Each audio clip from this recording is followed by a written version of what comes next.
Hello student, मैं सच्चिदानंद सिंह आप लोगों का मेरे चैनल एसएन सिंह सर पे स्वागत करता हूं।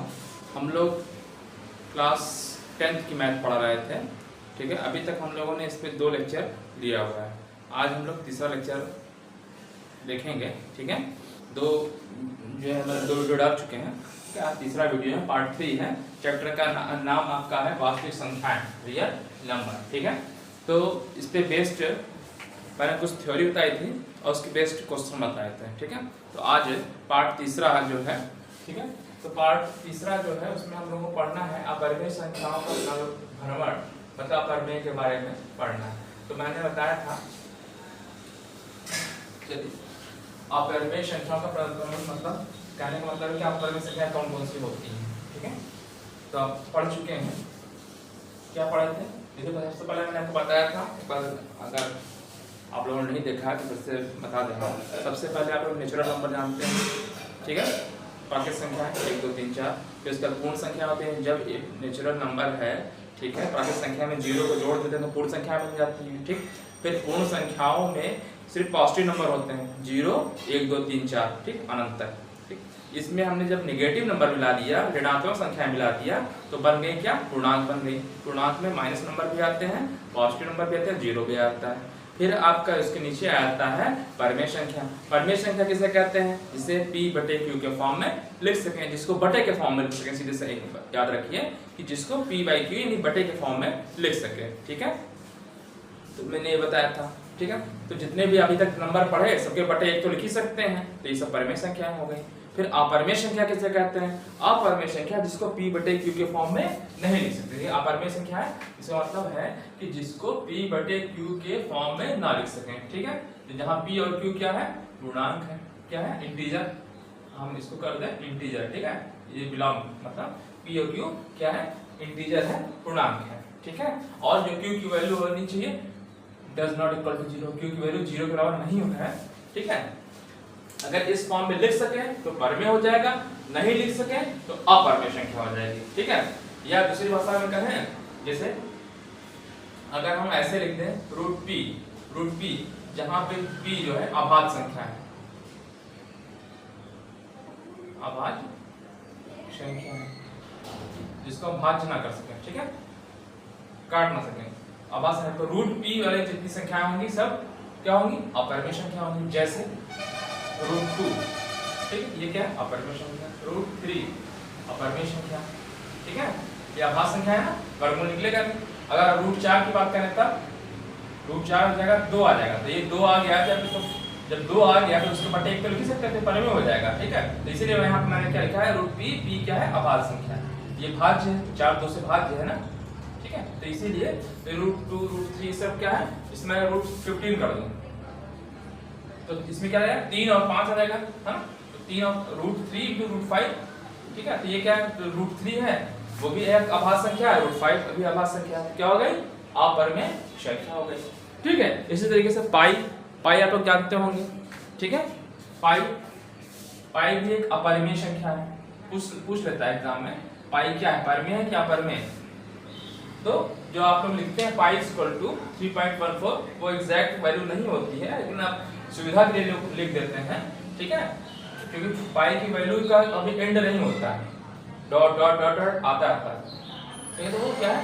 अपरिमेय संख्या है। इसी तरीके से, ठीक है, जैसे मैं कर दूं 1 कुछ भी लिख दें 1.01, फिर 0 मान लीजिए 1 1 कर दिए, इस टाइप से कर दिए। फिर मान लीजिए बढ़ाते जा रहे हैं, यहाँ 2 0 बढ़ाया 3 0 कर दिए मान लीजिए, ठीक है। ये डॉट डॉट, ये क्या है? अपरिमेय संख्या। इस तरह की जो संख्याएं होती हैं सब क्या कहते हैं? अपरिमेय संख्या होती है, ठीक है। तो वही अपरिमेय संख्या क्या होती है, ये मैंने आपको बताया, ठीक।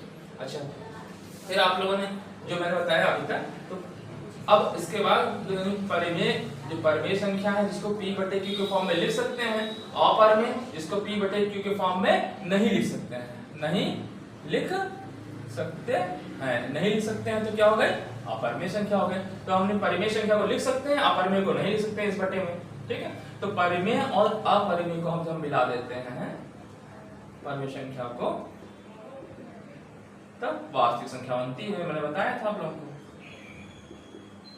वास्तविक संख्याएं कहते हैं, ठीक है, जो आप लोग चैप्टर पढ़ रहे हैं, ठीक है, संख्याएं कहते हैं, ठीक है, रियल नंबर, ठीक है। तो ये अपरिमेय संख्या है, मतलब मैंने आपको बताया था, ठीक है। इसी से बेस्ड एक प्रमेय है, एक प्रमेय है, क्या है, मान लीजिए p एक अभाज्य संख्या है, p क्या है, अभाज्य संख्या, मतलब इसको भाज्य नहीं कर सकते, इसको काट नहीं सकते हैं। इसलिए मैं लाइट ऑन कर दूं, लाइट आ गई है, थोड़ा और ऑन हो जाए।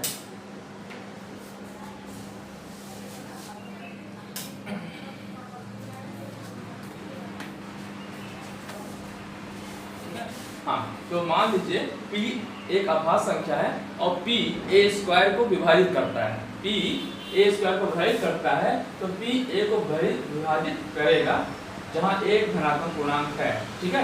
ये प्रमेय है, तो प्रमेय है तो सिद्ध किया जा सकता है, ठीक है। प्रमेय जो भी होता है उसको सिद्ध किया जाता है, ठीक है। एक क्वेश्चन समझ में आएगा नहीं, फिर से समझ लीजिए।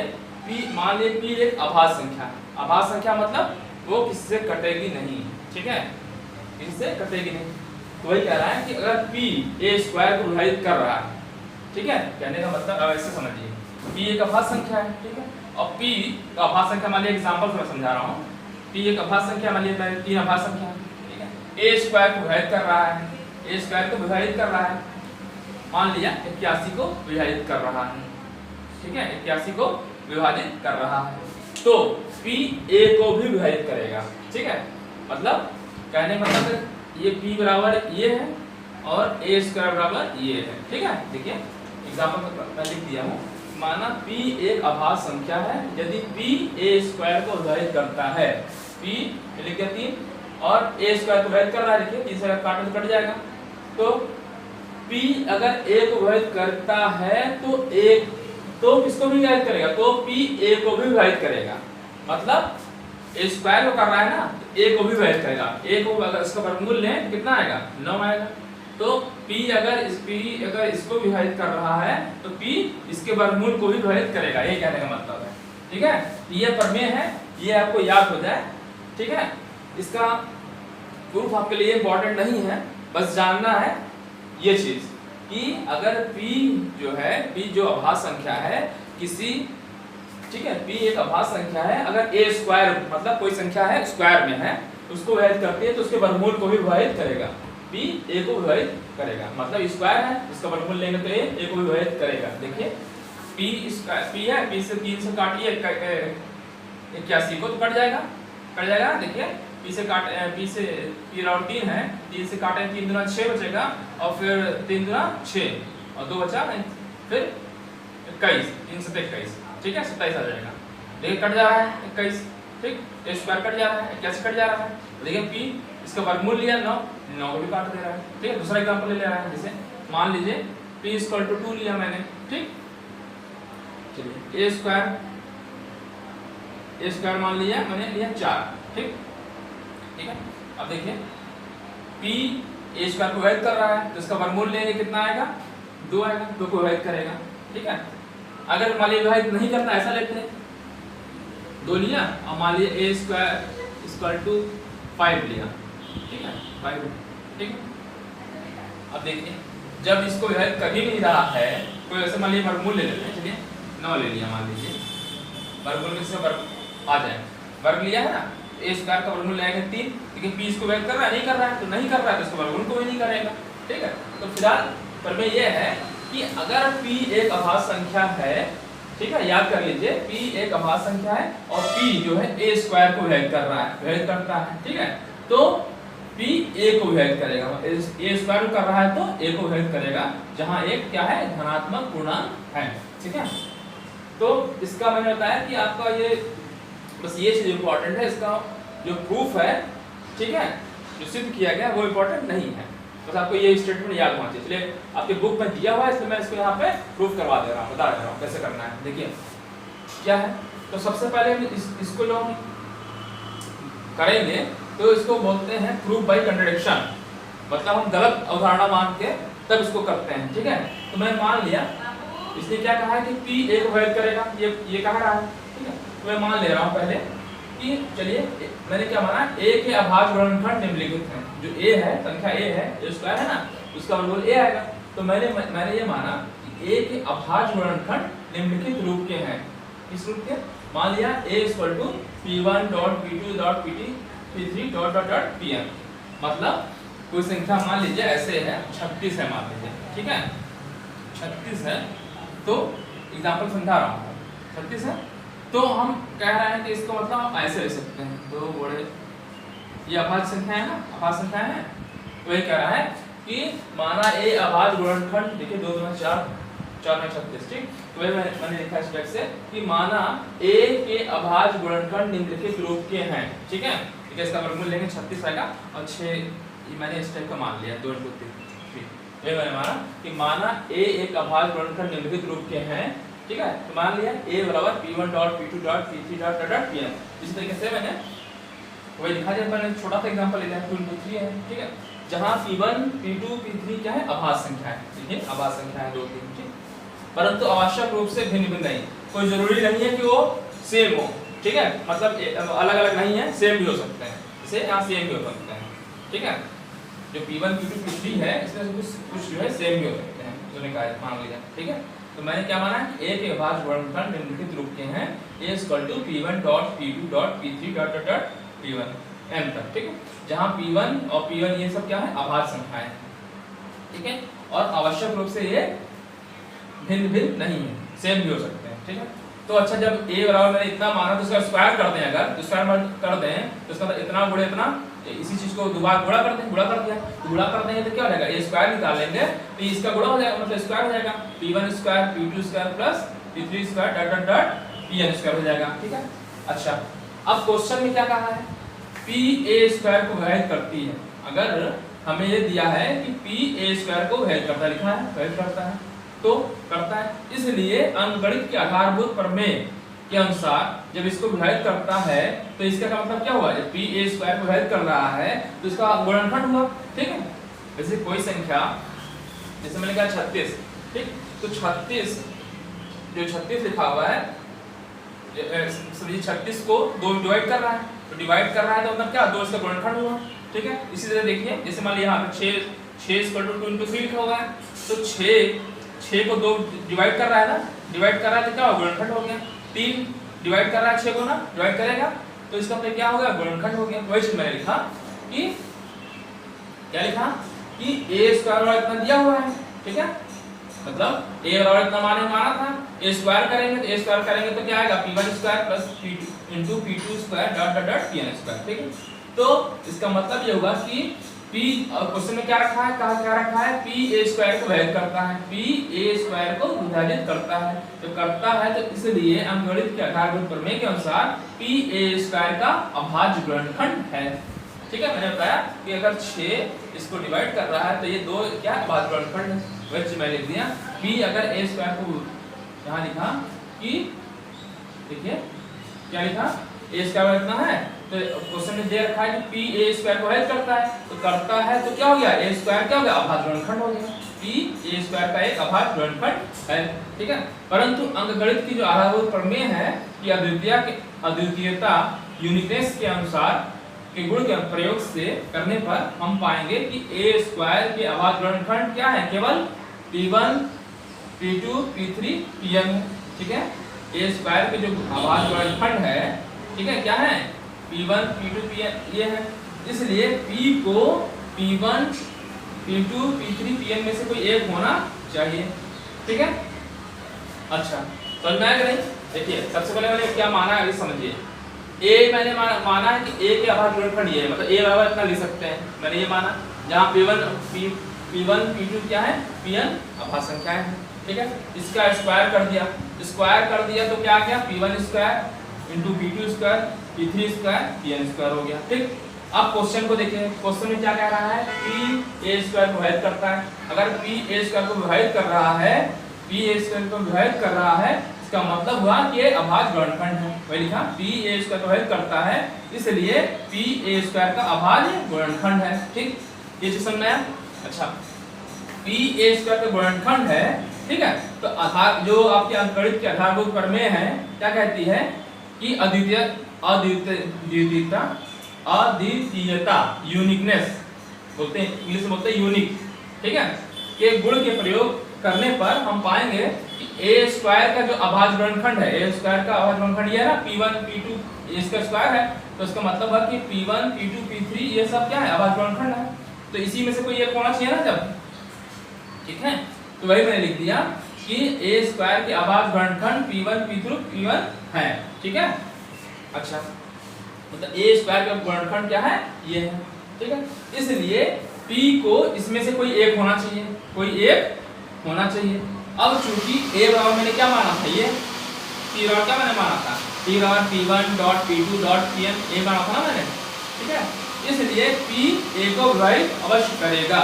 इसको हम क्या बोलते हैं, p जब a बराबर इतना आ गया तो p किसको विभाजित करेगा, a को विभाजित करेगा, ठीक है। इसको बोलते क्या है, इसको विरोधोक्ति द्वारा उत्पत्ति बोलते हैं, प्रूफ बाय कंट्राडिक्शन, मतलब इसको कंट्राडिक्शन से हम प्रूफ करना बोलते हैं इस चीज को, ठीक है। वही मैं कह रहा हूँ कि ये थ्योरी आपके लिए इंपॉर्टेंट नहीं है, बस आपको ये मालूम होना चाहिए कि अगर p a स्क्वायर को विभाजित कर रहा है तो p a को विभाजित करेगा, ठीक है। मैंने आपको एग्जांपल समझा दिया, देखिए क्या मैंने बताया कि देखिए मैंने मान लिया p राउंड 2 है, ठीक है, p राउंड 2 है और a स्क्वायर 4 है, तो अगर देखिए p इसको विभाजित कर रहा है 4 को, इसके वर्गमूल को विभाजित करेगा, ठीक है। चलिए दूसरा मैंने एग्जांपल मैंने मान लिया p राउंड 2 है और a स्क्वायर बराबर 9 है, देखिए विभाजित कर रहा है, नहीं कर रहा है, नहीं कर रहा है तो इसको इसके वर्गमूल को भी नहीं करेगा, a राउंड कितना आएगा, वर्गमूल 3 आएगा, तो विभाजित नहीं करेगा, ठीक है। देखिए यहाँ पे मान देखिए p राउंड 3 मान लिया, a स्क्वायर 81 मान लिया, ठीक। तो p a स्क्वायर को विभाजित कर रहा है ना, देखिए कट जा रहा है, 3 दूना 6 और 2 बचा 7, ठीक है, 7 बचा 27 चला गया, ठीक है, ठीक है। तो p इसके वर्गमूल a स्क्वायर का वर्गमूल कितना है 9, उसको विभाजित करेगा, ठीक है। बस आपको ये जानना है, इस चीज को जानना है, ठीक है।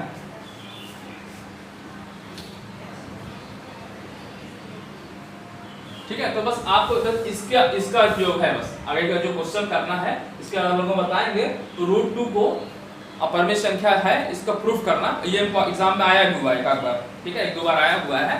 √2 √3 दे देगा, ठीक है, √5 या √2 प्लस समथिंग कुछ दे देगा, जिसे कहते हैं 2 प्लस √3 अपरिमेय संख्या, इसको प्रूफ करिए, ठीक है। तो अगला जो मैं क्वेश्चन बताऊंगा, ठीक है, जैसे कि √2 एक अपरिमेय संख्या है, उसके प्रूफ करने के लिए आपको ये स्टेटमेंट की जरूरत पड़ेगी, इसीलिए इस चीज को मैंने बताया यहाँ पे। इसका प्रूफ आपके लिए इंपॉर्टेंट नहीं है, तरीका मैंने बता दिया कैसे करते हैं, ठीक है, क्योंकि यहाँ पे सिलेबस में दिया हुआ है, इसका मैंने उत्पत्ति जो है बता दिया है। क्वेश्चन कैसे करेंगे, मैं क्वेश्चन यहाँ पे एक लिख दे रहा हूँ, फिर उसको आपको समझा रहा हूँ, ठीक है। तो जो √2 एक अपरिमेय संख्या, एक परिमेय भी है और ये इंपॉर्टेंट भी है, ठीक है। तो उसको अगर हम √2 उतारें तो आप √3 का कर लेंगे, ठीक है, √5 समथिंग किसी का भी क्वेश्चन कर लेंगे, ठीक है। एक मैं लिख दे रहा हूँ क्वेश्चन,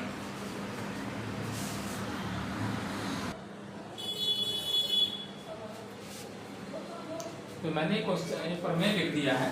तो सिद्ध करना है आपको √2 एक अपरिमेय संख्या है, ये प्रूफ करना है, ठीक है। ये आपका परिमेय भी है और क्वेश्चन भी है, ठीक है। क्वेश्चन एग्जाम में आ भी सकता है और कुछ एग्जाम्स में पहले ये पूछता भी था, ठीक है, तो जानते रहिए कैसे करते हैं। तो क्या इसको हम जब प्रूफ करें, √2 एक अपरिमेय संख्या, इसको प्रूफ करना है तो इसको कंट्रैक्शन से हम करेंगे, मतलब हम गलत अवधारणा मान के इसको करेंगे, ठीक है, इसका तरीका, ठीक है। तो क्या है √2, आपको सिद्ध क्या करना है, √2 एक अपरिमेय संख्या है, तो मैं मान लिया कि √2 क्या है, परिमेय संख्या है।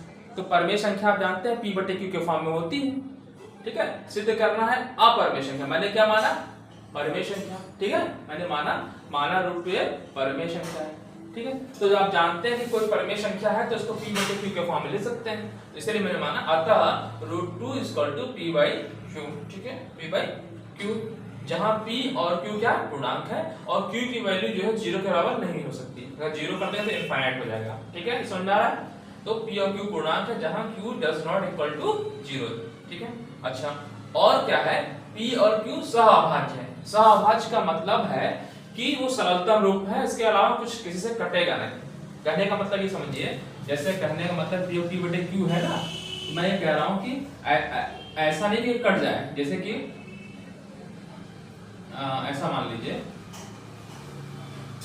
2 बटे 3 है, तो तो मान लीजिए इसको हम ऐसे लिख देते हैं, 3 से ऊपर भी गुणा कर देते हैं, 3 से नीचे भी गुणा कर देते हैं। मान लीजिए 6 बटे 3 त्रिक 9, ऐसा नहीं, ये तो कट जा रहा है, देखिए 6 बटे 9 है, तो ये देखिए ये क्या है, सहभाज्य नहीं है क्योंकि कट जा रहा है, कट जा रहा है। किससे कट रहा है, देखिए इसको काटेंगे, 3 से काटेंगे, 3 दूना 6 आ जा रहा है ना, देखिए 3 दूना 6, 3 त्रिक 9, तो ये सबसे सरलतम रूप आपका ये है। तो ये बोलते हैं सहभाज्य। सहभाज्य का मतलब है कि अब इसमें कोई जो है एक दूसरे को काटेगा नहीं, मतलब कह सकते हैं या उभयनिष्ठ गुणनखंड आपका एक है। ठीक है, समझना, मतलब सरलतम रूप है। को प्राइम जो मैं दिखाया यहाँ पे सहभाज्य, पी और क्यू सहभाज्य है, इसका मतलब होता है पी और क्यू में, जो पी बाई क्यू है, में एक के अतिरिक्त कोई उभयनिष्ठ गुणनखंड नहीं है। जैसे इसमें क्या 6 बटे 9 लिख दिया, तो देखिए उभयनिष्ठ गुणनखंड है कि नहीं है, देखिए 2 गुणे 3 और 3 गुणे 3, तो उभयनिष्ठ 3 है ना दोनों में, कट करके 2 बटे 3 आ जाएगा। तो यही कह रहा है कि जो सरलतम रूप है इसका वो चीज है, तो वही मैंने लिख दिया कि √2 मैंने माना p बाई क्यू के फॉर्म में है, जहां p और q पूर्णांक है। ठीक है, ठीक है, पूर्णांक है। और मैंने क्या कहा, p और q सहभाज्य है। सहभाज्य का मतलब ही होता है कि p और q में एक के अतिरिक्त कोई उभयनिष्ठ गुणनखंड नहीं है। ठीक है, अच्छा, इसका मैंने क्रॉस मल्टीप्लिकेशन कर दिया, गुणा कर दिया, तो ये √2 × q = p आ गया। इसका मैंने स्क्वायर कर दिया, वर्ग कर दिया, वर्ग कर देंगे तो क्या जाएगा, √2 का 2 हो जाएगा और q का q स्क्वायर हो जाएगा, 2q² = p² हो जाएगा।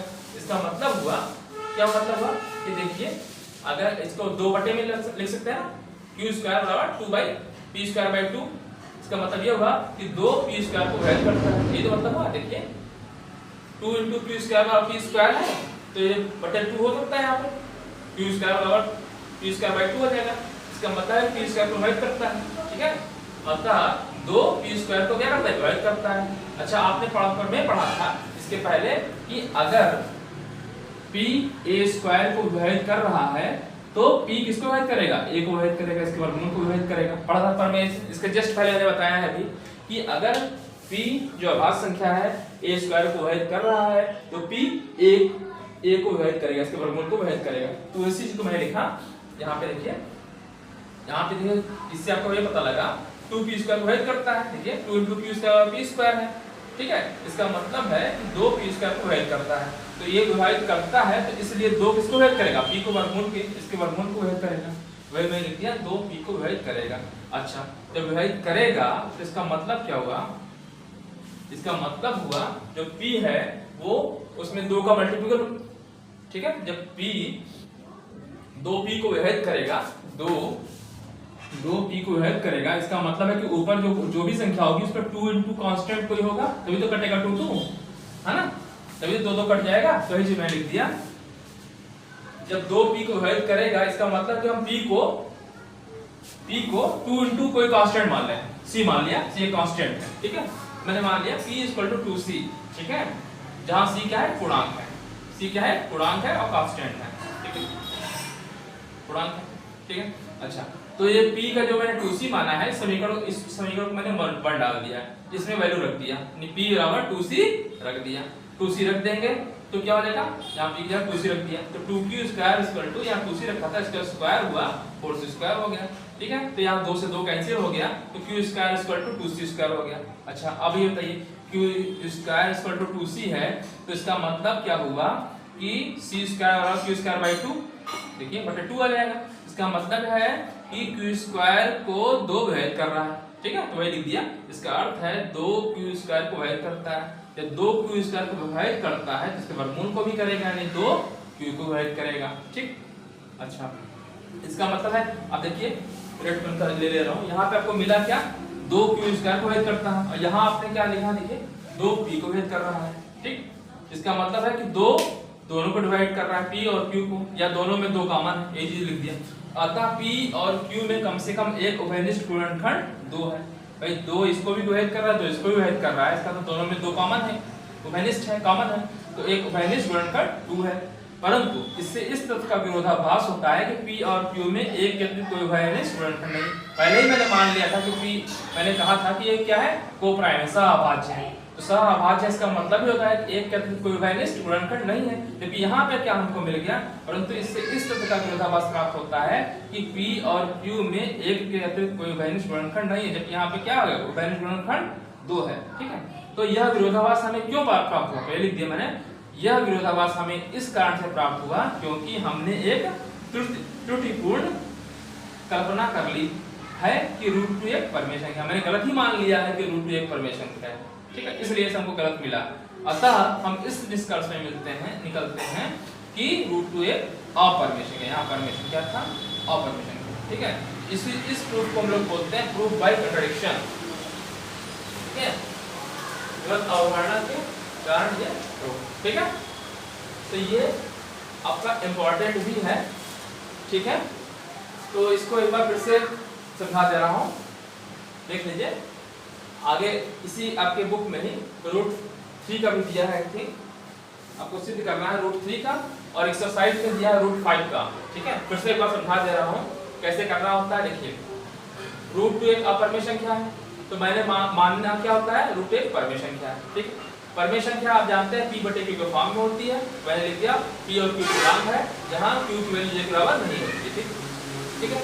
और जो p और q क्या है, p/q के फॉर्म में होता है, तो p और q सहअभाज्य है। सहअभाज्य मतलब क्या होता है कि p और q में एक के अतिरिक्त कोई वैधिष्ट गुणनखंड नहीं है, ठीक है। मतलब कोई गुणनखंड जैसे 6 और 9 है, तो 6 देखिए कोई एग्जांपल समझा भी दिया था मैंने, 6 को लिख सकते हैं 2 × 2 × 3, और 9 को भी लिख सकते हैं 3 × 2, यहाँ 3 कॉमन हो गया ना, यहाँ पे 3 यहाँ 3 यहाँ पे, तो कॉमन नहीं होना चाहिए, ये कट जाएगा। तो काटने के बाद जो सरलता रूप आएगा उसी को बोलते हैं, क्या बोलते हैं, p/q। मतलब इसमें अब 2 × 3 जब आ गया तो इसमें कोई वैलिड है, कोई कॉमन है नहीं है, सिर्फ एक ही कॉमन है, वही से कह रहा है कि p और q क्या है, सहअभाज्य है। तो इसका मतलब सहअभाज्य का मतलब ही होता है p और q में एक के अतिरिक्त कोई वैलिड गुणनखंड नहीं है, ठीक। अच्छा जब नहीं है, ठीक है, इसका मतलब ये होता है। तो मैंने क्या किया, √2 p/q माना है, गुणा कर दिया कृष्णा, तो क्या होगा, √2 × q p आ गया। इसका मैंने कर दिया वर्ग, दो साइड का, दो तरफ का वर्ग करने पर मैंने लिख दिया दोनों पक्षों का वर्ग करने पर, ठीक है। तो वर्ग कर देंगे तो क्या आएगा, 2q² p²। इसको मैंने समीकरण में फर्क डाल दिया, ठीक। अच्छा आया क्या है, 2q² p²। इसका मतलब हुआ कि 2p² का क्या है, वैल्यू करता है, 2 × q² है ना, बराबर p²। तो मतलब कि 2 जो है p² का वैल्यू करता है, 2p² को वैल्यू करता है। तो आपने प्रमेय पढ़ा था कि अगर कोई संख्या 2p² को वैल्यू करता है तो इसके वर्गमूल को भी करेगा, इसलिए 2p को वैल्यू करेगा, ठीक। अच्छा तो जब 2p को वैल्यू करेगा, इसका मतलब है कि जो है p को वैल्यू करा तो p बराबर क्या होगा, 2 × समथिंग कोई कांस्टेंट होगा, तो p = 2c मैंने मान लिया, ठीक है, कोई कांस्टेंट c। अब d के कुछ भी मान सकते थे, मैंने लिख दिया p = 2c, जहां c क्या है, गुणांक है, कांस्टेंट है, ठीक है, नियतांक, ठीक है।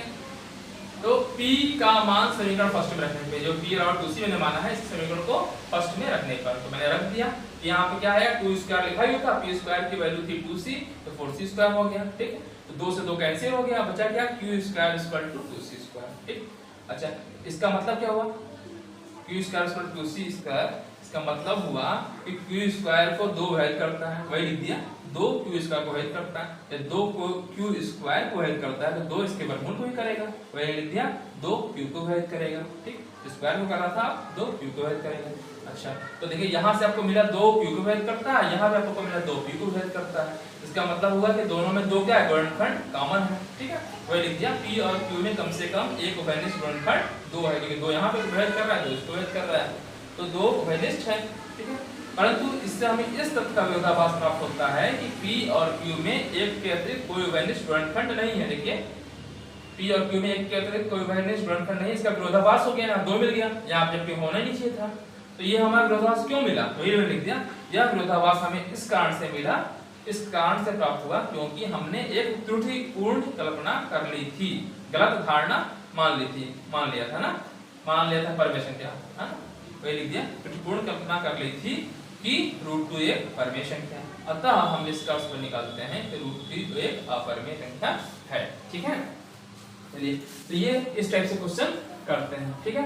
चलिए अब आपके जो अगला आपके बुक में दिया है क्वेश्चन नंबर, जो भी शायद एग्जाम्पल नंबर 2 है, शायद उदाहरण नंबर 2 है, उसमें लिखा है √3 एक अपरमेय संख्या है, एक अपरमेय परिमेय संख्या है। बताइए, अब ये नहीं कर लेंगे, जहाँ √2 है वहां पे √3 हो जाएगा, ठीक है। √3 करना यहाँ पे क्या लिख देंगे, √3 p/q हो जाएगा, ठीक है। √3 = p/q हो जाएगा। ये चीज सब कुछ सेम हो जाएगा, यहाँ 3 हो जाएगा, यहाँ पे क्या आ जाएगा, 3 आ जाएगा। यहाँ √3 था, यहाँ वर्क करें 3 आ जाएगा, यहाँ 3 आ जाएगा, यहाँ 3 आ जाएगा। जहां जहां 2 है वहां 3 कर देना है और सब कुछ वही उतार देना है। क्वेश्चन हो गया आपका, ठीक है। क्या जाएगा, 3q को व्यक्त करता है और 3 यहाँ लिख देंगे वेरिएंट स्टूडेंट कंटीन है, अतः सेम चीज वही प्रोसेस लिख देना है और √3 के लिए हो जाएगा। अच्छा, इसी तरह एक्सरसाइज में आपको जो दिया हुआ है √5, जो एक्सरसाइज 1.2 है, एक्सरसाइज 1. जो अगली एक्सरसाइज है 1.2, उसमें क्या दिया हुआ है, सिद्ध करना है कि √5 एक परिमेय संख्या है। √5 दे दिया है, एक अपरिमेय संख्या। तो कर लेंगे नहीं कर लेंगे आप बताइए। मैंने √2 बता दिया है, अगला जो आपके बुक में दिया हुआ है √3 दिया हुआ है, तो सेम यही चीज है और √3 से कर लेना है, ठीक। बस यहाँ पे जहाँ √2 है वहां पे √3 कर देना है, ठीक है। फिर इस एक्सरसाइज का जो क्वेश्चन है उसमें लिखा है √5 एक अपरिमेय संख्या है। पहला क्वेश्चन एक्सरसाइज 1.2 का पहला ही क्वेश्चन है, उसको आप इसी तरीके से कर लेना है, ठीक है। अब इसको दोबारा वही चीज लिखने से क्या मतलब है, ठीक है। तो आपको ये करना है।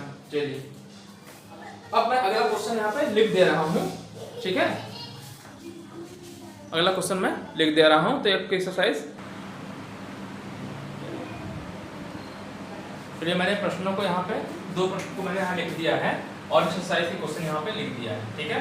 तो एग्जांपल नंबर 6 है, दर्शाइए कि 5 - √3 एक अपरिमेय संख्या है। ये सिद्ध करना है, तो ठीक है, क्या करना है, सिद्ध करना है कि 5 - √3 एक अपरिमेय संख्या है, ठीक है। तो वही चीज कैसे मानते हैं, इसको एक परिमेय संख्या मानना। तो माना 5 - √3 एक परिमेय संख्या है, तो परिमेय संख्या है तो 5 - √3 = a/b, जहां a और b क्या है, पूर्णांक है और सहभाज्य है, सहभाज्य पूर्णांक है, मतलब कोई भी कॉमन नहीं है, एक के अतिरिक्त कोई भी उभयनिष्ठ नहीं है, गुणनखंड नहीं है, ठीक है। तो यही मतलब हुआ। तो 5 - √3 = a/b, ठीक, a/b। तो मैंने इसको क्या किया, पक्षांतर कर दिया। तो 5 ये इधर ले आए तो 5 - a/b = √3 हो गया, ठीक। तो इसका मतलब है चूंकि, अच्छा अब आप जान रहे हैं a और b मैंने क्या माना है, पूर्णांक है। तो पूर्णांक है, a और b पूर्णांक है, 5 भी पूर्णांक है, इसलिए 5 - a/b, भाई 5 पूर्णांक है और a/b एक परिमेय संख्या है। तो 5 में से जब घटाएंगे तो परिमेय संख्या आएगी, ठीक है। परिमेय और अपरिमेय संख्या में से जब घटाते हैं तो परिमेय संख्या आती है, ठीक है। तो 5 - a/b एक परिमेय संख्या आएगी, वही चीज में लिख दिया। 5 - a/b, a/b क्या है, परिमेय संख्या है। 5 भी परिमेय संख्या ही बोल सकते हैं, पूर्णांक भी है, परिमेय संख्या भी है। तो परिमेय और परिमेय को जोड़ेंगे, घटाएंगे तो परिमेय संख्या आएगी। तो ठीक है, तो ये क्या हो गया, 5 परिमेय संख्या है और -a/b करेंगे तो क्या आएगी, परिमेय संख्या आएगी। या तो 0 आ जाएगा या कुछ भी वैल्यू आएगी, जो वैल्यू आएगी तो बटा 1 तो लिख ही सकते हैं, ठीक है। रूट में तो आएगी नहीं, इसलिए क्या आएगी, परिमेय संख्या। वही मैंने लिख दिया 5 - a/b = √3 जो है। तो ये मैंने लिख दिया कि ये क्या है, a और b पूर्णांक है और 5 से घटा रहे हैं, ठीक है। इसलिए 5 - a/b क्या है, परिमेय संख्या है। अच्छा, तो जब ये परिमेय संख्या, तो ये भी परिमेय संख्या होनी चाहिए, क्योंकि 2 परिमेय संख्याएं तो बराबर हो सकती है। तो जब मैंने ये कहा कि ये परिमेय संख्या है तो इसके बराबर में लिखा है क्या, √3, तो √3 भी एक परिमेय संख्या होनी चाहिए, अर्थात √3 एक परिमेय संख्या है। लेकिन तो गलत है ना, √3 तो अपरिमेय संख्या होती है। तो इससे इस तथ्य का विरोधाभास होता है कि √3 एक अपरिमेय संख्या है। तो यह विरोधाभास क्यों मिला, तो ये लिख दिया, हमें यह विरोधाभास अपनी गलत कल्पना के कारण प्राप्त हुआ है कि 5 √3 एक परिमेय संख्या। हमने गलत कल्पना की थी कि ये क्या है, परिमेय संख्या, जबकि क्या है, ये क्या है, √3 अपरिमेय थी, ये परिमेय थी, तो अपरिमेय ही आना चाहिए था। अतः हम इस निष्कर्ष पर निकालते हैं 5 - √3 एक क्या है, अपरिमेय संख्या है, ठीक है। समझ में आ गया होगा, फिर से समझा दे रहा हूं एक बार। देखिए क्या सिद्ध करना है, दर्शाना है आपको कि 5 - √3 एक अपरिमेय संख्या है। तो अपरिमेय संख्या तो वैसे भी है, देखिए कैसे, क्यों है, देखिए ये है 5 परिमेय संख्या है और √3 अपरिमेय संख्या है। तो अपरिमेय, परिमेय में से अपरिमेय घटाएंगे तो क्या हो जाएगा, हमेशा अपरिमेय ही आता है, घटाएंगे जोड़ेंगे अपरिमेय ही आता है, ठीक है। तो ये अपरिमेय होना चाहिए। तो हमने क्या मान लिया कि ये क्या है, परिमेय संख्या है। तो परिमेय संख्या जब मान लिया मैंने, तो इसको a बटे b के फॉर्म में लिख सकते हैं, है ना, a बटे b के रूप में लिख सकते हैं। लिख दिया मैंने, बराबर a बटे b कर दिया, जहां a और b क्या है, सहपूर्णांक संख्या है। सहपूर्णांक संख्या का मतलब ये है, सहपूर्णांक है, अपूर्णांक, सहअभाज्य पूर्णांक है। तो सहअभाज्य का मतलब है कि एक के अतिरिक्त उसमें कोई भी उभयनिष्ठ नहीं है, ठीक। अपूर्णांक है तो पूर्णांक आते ही हैं, ठीक है, 1 2 3 4 इस टाइप से, ठीक है। तो क्या है, पूर्णांक है। तो इसका मतलब मैंने पक्षांतर कर दिया, ठीक है। तो 5 minus a by B equal to √3 हो गया, ठीक है। तो अब बताइए a और b क्या है, पूर्णांक है, इसलिए 5 माइनस a बाई बी क्या है, परिमेय संख्या होगी, ठीक है। भाई a बटे b परिमेय संख्या होती ही है, माना भी है ना, परिमेय संख्या होती है। और 5 से घटाएंगे किसी संख्या को किसी भी संख्या से, है ना, ये किसी भी संख्या, ये तो वैसे परिमेय है, परिमेय संख्या से परिमेय घटाएंगे तो क्या आएगी, परिमेय आएगी, ठीक है। तो ये परिमेय संख्या आएगी। तो ये मैं लिख दिया a बटे b पूर्णांक है, इसलिए 5 माइनस a क्या है, परिमेय संख्या है, ठीक है। परिमेय संख्या, जब ये परिमेय संख्या है अर्थात इसके जो राइट साइड में जो लिखा है बराबर लिखा हुआ है, तो ये भी एक परिमेय संख्या होनी चाहिए, अर्थात √3 एक परिमेय संख्या है। लेकिन हम जानते हैं कि √3 क्या है, अपरिमेय है ना, सिद्ध कर चुके इससे पहले ही, √2 एक परिमेय संख्या है ना। इस तथ्य का विरोधाभास होता है कि √3 एक अपरिमेय संख्या है, ठीक है। तो यह अपरिमेय संख्या है, ठीक है। विरोधाभास प्राप्त हो रहा है कि √3 एक अपरिमेय संख्या, यहाँ में से यहाँ पे आया परिमेय संख्या, क्योंकि ये विरोधाभास है, क्योंकि √3 एक अपरिमेय संख्या है। तो हमें यह विरोधाभास अपनी गलत कल्पना के कारण प्राप्त हुआ कि 5 माइनस √3 एक परिमेय संख्या है। अतः हम निष्कर्ष पर निकालते हैं कि 5 माइनस √3 एक अपरिमेय संख्या है, ठीक है। ये आपका प्रूफ हो गया, ठीक है। चलिए ये आपका आंसर यहाँ तक हो गया, ठीक है, आंसर मतलब सिद्ध हो गया, ठीक है, यहाँ तक आपका कंप्लीट हो गया, ठीक। अच्छा अब देखिए, अब इसी तरह का सेम क्वेश्चन है प्रश्नावली 1.2, प्रश्नावली 1.2 का क्वेश्चन नंबर ये है, देखिए 6 प्लस √2 है, ठीक है। अब देखिए सेम क्वेश्चन यहीं पे है, बस इसको इसी तरह लिख देना है, कैसे, इसके मैं नीचे लिख रहा हूँ, देखिए ये क्वेश्चन कंप्लीट हो गया है, ठीक है, यहाँ से कंप्लीट हो गया है। अब ये मैं प्रश्नावली 1.2 का थर्ड क्वेश्चन भी, क्योंकि इससे रिलेटेड है, सेम है, मैं इसको यहीं पे सॉल्व करा दे रहा हूँ, ठीक है। ये क्वेश्चन है इसका एक्सरसाइज 1.2 का तीसरे का तीसरा, ठीक है। सेम क्वेश्चन है, बस अब देखिए कैसे करना है। यहाँ पे जो 5 माइनस √3 लिखा है, इस जगह पे क्या लिख देंगे, 6 प्लस √2, ठीक है। देखिए यहीं पे ऐसे लिखिएगा, 6 plus √2 equal to a by b, same ऐसे लिखना है आपको, ठीक है। फिर क्या हो जाएगा, 6 minus a by b equal to √2 हो जाएगा, है ना, माइनस, ठीक। अच्छा अब आप बताइए, a b पूर्णांक है, इसलिए a b क्या है, परिमेय संख्या है, अर्थात ये जानते हैं ये √2 क्या है, परिमेय संख्या। सॉरी, अब इसको लिखने का तरीका बताएंगे, आप क्या लिखेंगे, a b पूर्णांक है, a b पूर्णांक है, इसलिए a b पूर्णांक है, इसलिए 6 माइनस a बाई b एक क्या है। अब इसको चाहे तो ऐसे लिख सकते हैं ना, माइनस का हटाना चाहें तो आप ऐसे लिख दीजिए, अगले लाइन में चाहे तो आप ऐसे लिख दीजिए, a minus b minus 6 equal to √2 कर दीजिए, माइनस हटा दीजिए, ठीक है। अब इसके बाद ये लिख दीजिए यहाँ पे, ऐसे ही सेम है ना। यहाँ पे देखिए आपने यहाँ पे जो लिखा है, यहाँ पे ये लिख देंगे, 6 प्लस √2 एक परिमेय संख्या है। फिर लिखेंगे 6 प्लस √2 बाई बराबर a बाई b, पक्षांतर कर दिया, ये आ गया, है ना। तो आप लिखेंगे a b पूर्णांक है, a b और 6 भी पूर्णांक है, अतः इसलिए जो a बाई b माइनस 6 है, ये क्या है, तो परिमेय आएगी, तो एक परिमेय संख्या है, अर्थात तो जब ये परिमेय संख्या तो ये भी परिमेय संख्या होनी चाहिए, ठीक है। तो अर्थात √2 एक परिमेय संख्या है। इससे यह इस तथ्य का विरोधाभास प्राप्त होता है कि √2 एक अपरिमेय संख्या है। भाई √2 एक अपरिमेय संख्या, यहाँ पे हमारा है परिमेय संख्या, विरोधाभास हो गया ना, वही लिख दिया मैंने। इससे यह इस तथ्य का विरोधाभास होता है कि √2 एक क्या है, अपरिमेय संख्या है। हमें यह विरोधाभास अपनी गलत कल्पना के कारण प्राप्त हुआ कि 5 माइनस √3 एक परिमेय संख्या है, अतः हम निष्कर्ष पर निकालते हैं। तो यहाँ 5 माइनस √3 यहाँ पे क्या लिख देंगे, 6 प्लस √2 एक अपरिमेय संख्या। ये क्वेश्चन भी आपका कंप्लीट हो गया, ये कंप्लीट हो गया, आपका क्वेश्चन मैंने बता दिया आपको, ठीक है, ठीक। अच्छा, अब अगला क्वेश्चन देख लेते हैं।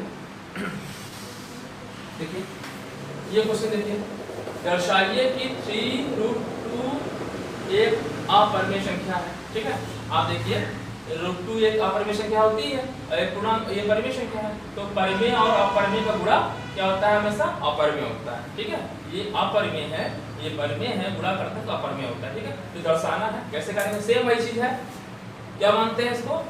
मान लिया 3 × √2 ये क्या है? परिमेय संख्या है। क्या मानेंगे? परिमेय संख्या। तो परिमेय संख्या मानेंगे तो 3 × √2 a/b करेंगे। ठीक है, सेम क्वेश्चन है, एक ही क्वेश्चन का लॉजिक हर जगह लगना है। ठीक है, क्या करना है? 3 × √2 a/b, जहां a और b सहअभाज्य पूर्णांक है और b की वैल्यू 0 के बराबर नहीं होनी चाहिए। ठीक, तो क्या कर दिया मैंने? √2 a/3b। ठीक, ये कर दिया। मतलब इस साइड में हमेशा क्या ला देना है आपको? अपरिमेय ला देना। देखिए इस क्वेश्चन में भी मैंने क्या किया, अपरिमेय वाला जो बच रहा है वही उसी को ला देना। ठीक है, ला दिया। अब आप बताइए, a पूर्णांक है, b पूर्णांक है, ये पूर्णांक है, a/b के फॉर्म में अभी भी है, तो ये क्या है? परिमेय आएगा। तो वही लिख दिया, a b और 3 पूर्णांक है, इसलिए a/3 a के फॉर्म में है ना, तो ये क्या है? परिमेय संख्या होगी। तो जब ये परिमेय संख्या है इधर वाली, तो ये भी एक परिमेय संख्या होनी चाहिए, तो ये लिख दिया, इसलिए √2 एक परिमेय संख्या है। परंतु इससे इस तथ्य का विरोधाभास प्राप्त होता है कि √2 एक अपरिमेय संख्या। √2 तो अपरिमेय होती है, यहाँ पर हमने क्या आया है? परिमेय संख्या होती है। अतः हम इस निष्कर्ष पर निकलते हैं कि √2 एक अपरिमेय संख्या है। आसान सा क्वेश्चन है, सेम वही लॉजिक हर जगह यूज होनी है। फिर से समझा दे रहा हूं पर, देखिए क्या करना है? 3√2 एक अपरिमेय संख्या है, दिखाना है, तो मैंने क्या मानूंगा? परिमेय संख्या मानेंगे। परिमेय संख्या मानेंगे तो बटे क्या लिखना पड़ेगा? a/b के फॉर्म में लिखना पड़ेगा, जहां a b क्या है? सहअभाज्य पूर्णांक है और b ≠ 0। सहअभाज्य पूर्णांक है, इसका मतलब ही होता है कि a और b में कोई भी उभयनिष्ठ, एक के अतिरिक्त कोई उभयनिष्ठ नहीं है। ठीक, तो √2 को छोड़ करके इधर बटे में कर दिया, नीचे आ गया, तो √2 a/3b हो गया। ठीक, a पूर्णांक है, b पूर्णांक है, 3 पूर्णांक है, तीनों पूर्णांक है, इसलिए a/3 बटे के फॉर्म में एक परिमेय संख्या होगी। तब ये परिमेय संख्या है इधर वाली, राइट साइड वाली, तो लेफ्ट वाली भी होगी परिमेय संख्या होगी, तो √2 एक परिमेय संख्या होगी। परंतु हम जानते हैं कि ये क्या है? √2 एक अपरिमेय संख्या, तो वही लिख दिया। परंतु इससे इस तथ्य का विरोधाभास प्राप्त होता है कि √2 एक अपरिमेय संख्या है। ठीक, अपरिमेय संख्या। अतः हम यह निष्कर्ष निकालते हैं कि 3 × √2 एक अपरिमेय संख्या है। ठीक है, तो एक निष्कर्ष निकल गया। ठीक है, माना था परिमेय, आ गया अपरिमेय। ठीक है, ठीक है, ये समझ में आ गया होगा क्वेश्चन। ठीक है, अब देखिए 3√2 है, सेम क्वेश्चन देखिए ये वाला 7√5, ये क्वेश्चन हो जाएगा सेम। यहाँ 3√2 है, यहाँ पे 7√5 है, बस यहाँ √5 हो जाएगा। ठीक है, और सेम वैसे उतार देना है, तो ये क्वेश्चन भी हो गया। ठीक है, चलिए अच्छा ये क्वेश्चन देखिए, सेकंड वाला क्वेश्चन, दूसरा तो छोड़ दीजिए अभी। और ये पहला क्वेश्चन मैं बता चुका हूँ। देखिए √2 मैंने बताया था, √2 एक परिमेय संख्या है, जहाँ √2 बताया था बस वहीं पे √5 कर देना है और सेम क्वेश्चन उतार देना है, √2 की जगह पे √5 कर देना है। क्वेश्चन मैं बता चुका हूँ ये वाला। ठीक है, अब देखिए ये वाला दूसरा क्वेश्चन देखिए जरा, दूसरा क्वेश्चन यहाँ पे देख लीजिए। दूसरा क्या है? दूसरा क्या है? 3 + 2√5 क्या सिद्ध करना है? एक अपरिमेय संख्या। देखिए सेम क्वेश्चन, यही वाला क्वेश्चन है। चलिए यही क्वेश्चन है, इसी टाइप से कर सकते हैं पूरा, यही क्वेश्चन देखिए। ठीक है, अब मैं इसी में इतना कर दूंगा, आगे की चीज आपको लिख लेना है। ठीक है, ये बस इतना चीज करनी है। 3 + क्या मान लेंगे इसको? बराबर आप मान लेंगे, ऐसे लिखेंगे, इसे माना आपको दिखाना है। देखिए ये पहले बात अपरिमेय है कि नहीं? देखिए ये 2 × √5, तो 2 परिमेय है, ये अपरिमेय, तो दोनों का गुणनफल क्या आएगा? अपरिमेय आएगा। अपरिमेय आएगा, अपरिमेय को परिमेय में बढ़ेंगे तो अपरिमेय ही आना है। ठीक है, तो ये दिखाना भी है आपको, सिद्ध कीजिए कि 3 + 2 × √5 एक अपरिमेय संख्या है। ठीक है, कैसे करना है? मैं मान लूंगा कि ये परिमेय संख्या है, तो ये परिमेय संख्या है, लिख देंगे। ठीक है, तो क्या करना होगा आपको? कुल मिलाकर यहाँ √5 लाना है। ठीक है, ये समझिए। ठीक है, क्या करना है? 3 ये a/b को इधर ले आइए, या इसको ऐसे समझिए, 2√5 है, 2√5 है इक्वल टू a/b - b, ये हो गया। ठीक है, अच्छा अब ये देखिए अब √5 इज इक्वल टू, ठीक है, अब ये a बटे b है ना, a बटे b है -3 है, ठीक है, और ये 2 लिखा है बटे 1 बटे 2 हो जाएगा, ठीक है। बस नीचे का दिख रहा है कि नहीं, थोड़ा सा चेक कर ले रहा हूँ, इसका कट तो नहीं रहा है, एक सेकंड, नहीं तो कट जाता है तो फिर नहीं दिख रहा है, ठीक है। चलिए, हाँ, तो मैंने आपको बताया क्वेश्चन कौन सा ये होता था 3 + √5, ठीक है, 3 + √5 इसको a/b मान लिया, तो क्या हो गया, इसको छोड़कर उधर पक्षांतर कर दिया, तो 2√5 = a/b -3 हो जाएगा, ठीक है।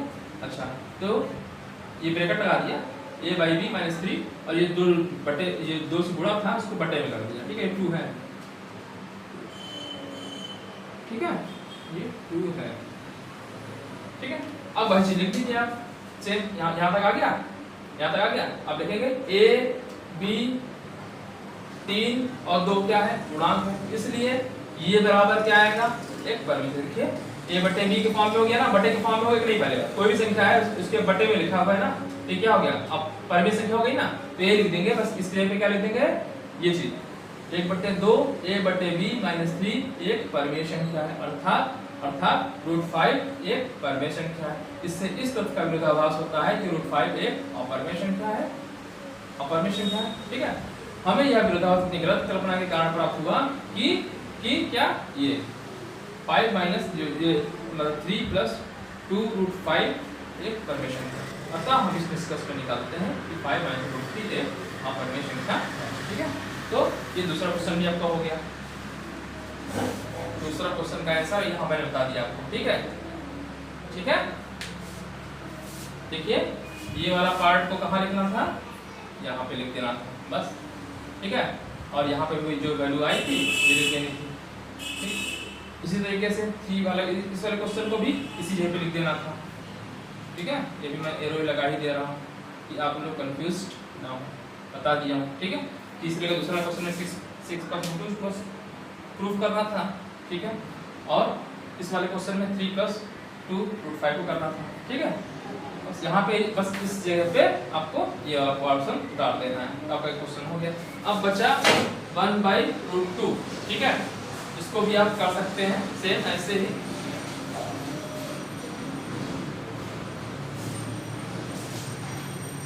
चलिए यही बताते हैं। इसी क्वेश्चन को देख लीजिए, इसी से भी करा सकते हैं, एक सेकंड थोड़ा सा,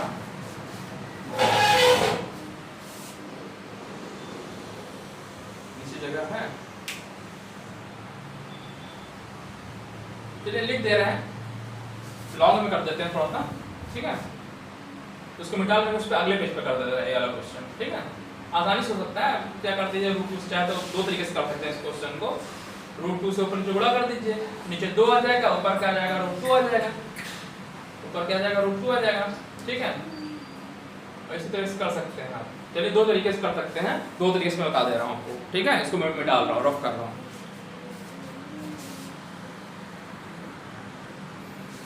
चलिए नीचे ही कर देते हैं इस क्वेश्चन को, तो खत्म ही हो जाएगा यहीं पे।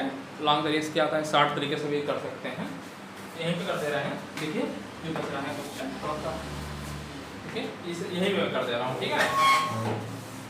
देखिए ये तीसरा क्वेश्चन जो है, तीसरे का पहला वाला पार्ट है, क्या है, 1/√2 है ना, इसको मैं थोड़ा सा इसको ऐसे लिख सकता हूँ, 1/√2 है, मैं क्या करूँ, √2 से ऊपर नीचे गुणा कर सकते हैं ना, तो √2 से जब गुणा कर दिए तो नीचे आ जाएगा, 2 आ जाएगा, नहीं आ जाएगा, बताइए, ठीक है।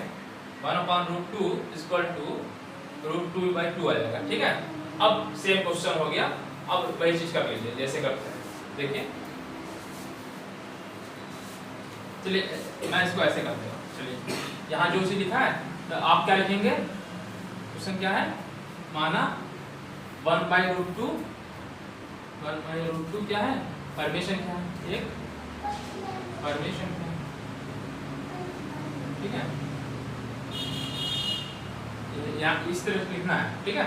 तो क्या कर देना है, आप जान लिख देंगे 1/√2 एक परमेय संख्या, तो a/b है ना, ये हो गया ना, इधर मैं डल कर दे रहा हूँ, बस जहाँ सही से आ जाएगा, ये तो हो ही गया है क्वेश्चन, इधर कर दूँ, चलिए इधर कर देते हैं, थोड़ा सा जगह मिल जाएगा, ऊपर से मिले, देखिए तीसरे का पहला पार्ट मैं यहाँ कर रहा हूँ, तो लिखा रहने दीजिए, ये तीसरे का पहला पार्ट। क्या करना है आपको, सेम वही चीज माना 1/√2 एक परमेशन क्या है। सभी क्वेश्चन में आपको करना है इसको ऐसे, ठीक है। क्या मान लेंगे, 1/√2 a/b और लिख दीजिएगा जहाँ a और b स्वाभाज्य गुणांक है, ठीक है, लिख दीजिएगा। मैं क्या कर रहा हूँ, इसमें ऊपर और नीचे √2 से गुणा कर दे रहा हूँ। तो √2 से जब गुणा कर दूंगा, देखिए ऊपर आ जाएगा √2 आ जाएगा और नीचे √2 से इंटू √2 करेंगे तो 2 आ जाएगा, बराबर a/b आ जाएगा, अर्थात √2 = 2a/b आ जाएगा, ठीक है। 2 = 2a/b, ठीक। अब देखिए बस ऐसे लिख दिएगा, यहाँ ध्यान लगा गया। इस जगह पे बस पूरा आपको ये लिख देना है, इस जगह पे इस क्वेश्चन में बस ये लिख देना है, तीसरे का पहला वाला पार्ट हो जाएगा। देखिए अब देखिए a/b/2 क्या है, गुणांक है और बटे के फॉर्म में है, तो क्या हो गया, ये क्या हो गया, परमेशन क्या हो गई। तो ये परमेशन क्या हो गई तो √2 परमेशन क्या हो जाएगी, तो ये लिख देना है a b और यहाँ पे 3 है, यहाँ 2 लिख देंगे, गुणांक है इसलिए 2a/b परमेशन क्या होगी, ठीक है। इसलिए √2 एक परमेशन क्या होगी, परंतु इससे इस तथ्य का विरोधाभास प्राप्त होता है कि √2 अपरमेशन क्या है। अतः हम निष्कर्ष पर निकालते हैं कि क्या 1/√2 एक परमेशन क्या है, एक अपरमेशन क्या है, प्रूफ हो जाएगा, ठीक है। तो तीसरे वाले क्वेश्चन मैंने यहाँ कर दिया, तो तीसरा क्वेश्चन भी आपका हो गया और ये एक्सरसाइज आपकी समाप्त हो गई, ठीक है। क्वेश्चन कैसे कैसे करना है बता दिया है, देखिए फिर से बता देना हूँ कैसे करना है।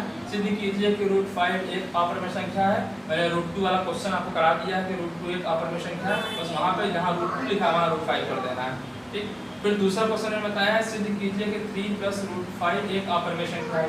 मैं सेम क्वेश्चन यहाँ पे देखिए कराया था आपको, देखिए 5 - √2 एक परमेय संख्या है, ठीक है, इसको मैंने प्रूव कराया है। तो आपको क्या कर देना है, ये लिखा है 3 + 2√5, ठीक, एक अपरमेय संख्या है, तो क्या कर देना है 3 + 2√5 इसको a/b मान लेना है, ठीक है। क्या कर देना है 2√5 = a/b -3 इधर चला गया, ठीक। तो √5 = 1/2 a/b -3, ठीक है। ये वाला प्रोसेस जो इतना चीज लिखा है यहाँ पे लिख देना है सेम, ठीक। अतः इसलिए क्या कर देना है 1/2 a/b -3 एक परमेय संख्या है, अर्थात यहाँ √3 यहाँ लिख देंगे, अर्थात √5 एक परमेय संख्या है। इससे इस तथ्य का विरोधाभास होता है कि √5 एक अपरमेय संख्या है। हमें यह विरोधाभास की गलत कल्पना के कारण प्राप्त हुआ कि कितना एक परमेय संख्या है। अतः हम इससे निकलते हैं कि ये क्या है, अपरमेय संख्या। ये क्वेश्चन हो गया, ठीक। दूसरा हो गया। तीसरे का पहला वाला पार्ट मैंने क्या करा है, यहाँ पे देखिए क्या है, ये क्वेश्चन देखिए, 7वां क्वेश्चन देखिए, 7वां क्वेश्चन, ये वाला क्वेश्चन का मैं एरो लगा दे रहा हूँ कि आप लोग कंफ्यूज्ड ना, यहाँ पे क्या करना है, 1/√2 = a/b मानेंगे, ठीक है, a/b मतलब परमेय संख्या मानेंगे। तो मैंने √2 से ऊपर और √2 से नीचे गुणा कर दिया, ठीक है, लिख दीजिएगा √2 से ऊपर और नीचे गुणा करने पर, ठीक। तो यहाँ जब √2 से ऊपर गुणा करेंगे तो √2 आ जाएगा, नीचे क्या आ जाएगा √2 × √2 = 2 आ जाएगा, 2 आ जाएगा। तो इसका 2 से इधर गुणा हो जाएगा, क्रॉस मल्टीप्लिकेशन। तो √2 = 2a/b। तो इतना स्टेप को आपको कहाँ लिख देना है, इस जगह पे लिख देना है, ठीक है। ये पूरा स्टेप यहाँ से आता है, ठीक। उसको आप लिख देंगे a b और 2, a b और 2 गुणांक है, इसलिए क्या है 2a/b एक परमेय संख्या होगी, इसलिए √2 एक परमेय संख्या होगी, ठीक है।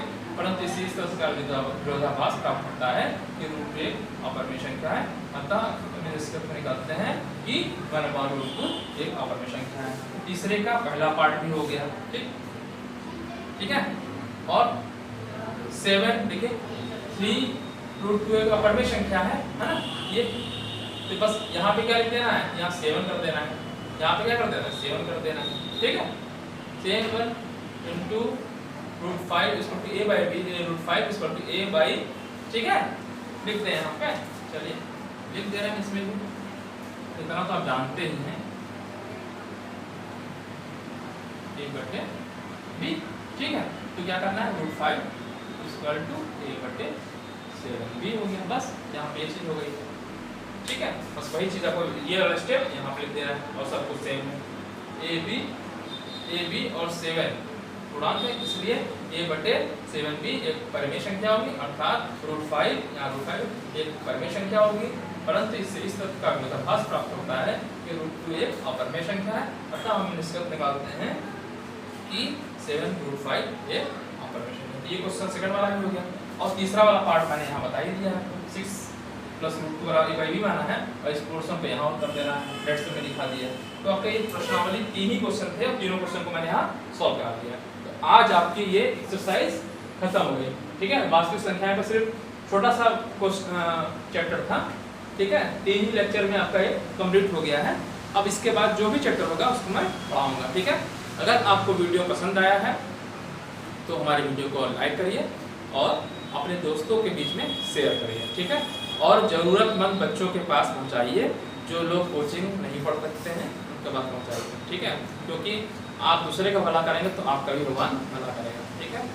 तो इसी विश्वास के आधार पर, ठीक है, मैं वीडियो को आज यहाँ स्टॉप कर रहा हूँ और नेक्स्ट वीडियो दूसरे क्लासेस के कुछ वीडियो डालने के बाद आपका वीडियो आएगा, ठीक है। क्योंकि मैं एक साथ 4 क्लासेस को पढ़ा रहा हूँ, अभी तक 3 क्लास पढ़ा रहा हूँ, 9th, 10th एंड 11, ठीक है। तो इसीलिए तो अगर आपको रेगुलर वीडियोस नहीं मिल रही तो आपको वेट करिएगा, दूसरे क्लास के कहीं ना कहीं वीडियो आता रहेगा। हाँ, तो आप समझ जाइएगा दूसरे क्लास चल रहा है, इसके बाद आपका, ठीक है। अभी चूँकि मेरा एग्जाम भी होने वाला है इसलिए मैं आपको रेगुलर वीडियोस नहीं डाल पा रहा हूँ, एक दिन का अल्टरनेटिव डाल रहा हूँ, एक दिन का गैप करके डाल रहा हूँ। जब मेरा एग्जाम खत्म हो जाएगा तो मैं रेगुलरली जो है वीडियोस को पढ़ाऊँगा और इसके बाद लाइव वीडियोस भी आएंगे, लाइव मतलब लाइव पढ़ाऊँगा, ठीक है। तो आज के लिए इतना ही, थैंक यू, धन्यवाद।